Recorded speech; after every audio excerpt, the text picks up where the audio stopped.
خير وفكره بخير. انا بودع خلاص في الكليه، بودع اللي هو بقول باي باي، وبودع التانية وحياتكم.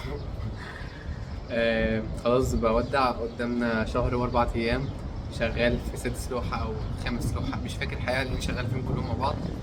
بس ومش عارف برضه انا بعمل لكم ايه في الفيديو ده، بس حاسس ان انا متشجع قوي على فكره الفيديوز الايام دي، عشان بنقول الكليه باي باي سوا. انا بدات لكم فيديوز من وانا في اعدادي، بس ما كنتش بستمر بسبب ضغط الكليه وكده. بس ان شاء الله يعني اتمنى يعني تابعوني، عشان ان شاء الله بعد التخرج استمر في المحتوى اللي انا كنت بقدمه اصلا من ايام ما كنت لسه في اعدادي. فالنهارده بقى اتعمل كده نعمل فلوج ونودع الكليه سوا وكده. هو لسه حبه حلوين بس يعني، شوف هنعمل مع بعض النهارده. انا في اللوحه دي، مش عارف بقى الفيديو ده هينزل امتى، بس يعني انا في اللوحه دي دلوقتي. ان شاء الله لو نزلت الفيديو بعد ما اعرض مشروع التخرج هبقى احط لكم الصوره بتاعتها، او انتوا كده لو بتتابعوني هنا يعني تلاقوها على الانستجرام يعني او تيك توك. فتابعوني في كل مواقع التواصل الاجتماعي. تعالوا بقى نشوف هنعمل ايه بقى اليوم. الاول بس ايه رايكم في الفيو ده؟ هبقى اصور لكم من اعلى نقطه في الكليه.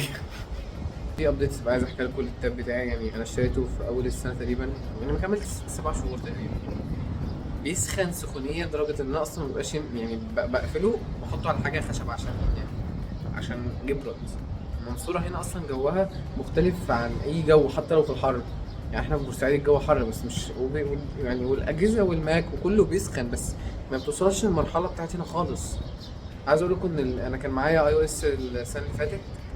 بعت لي رساله ان الموبايل محتاج يتحط في حته بارده، والا هينفجر هيقفل حاجه كده. يعني هو بالفعل موبايلي تقريبا مش بايظ اللي انا بتكلم عنه. كده يعني. هيدوري بقى، تعالوا نشوف نعمل فيديو. ثواني، مش هنشوف نعمل فيديو غير لما نعمله لايك تشتركوا.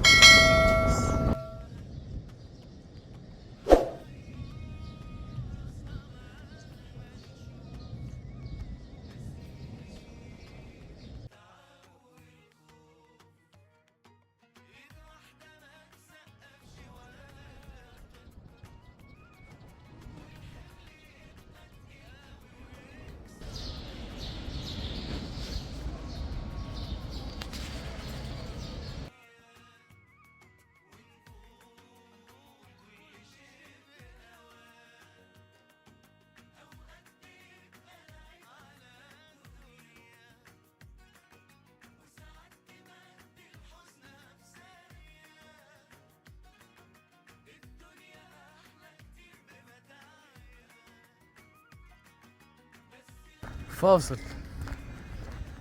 رايح جاي على النجار، رايح جاي على النجار. فطبعا الوقت المستقطع ده انا ما عرفتش اصوره لكم، فهشوف هعرف اصور لكم ايه باقي اليوم واوريكم.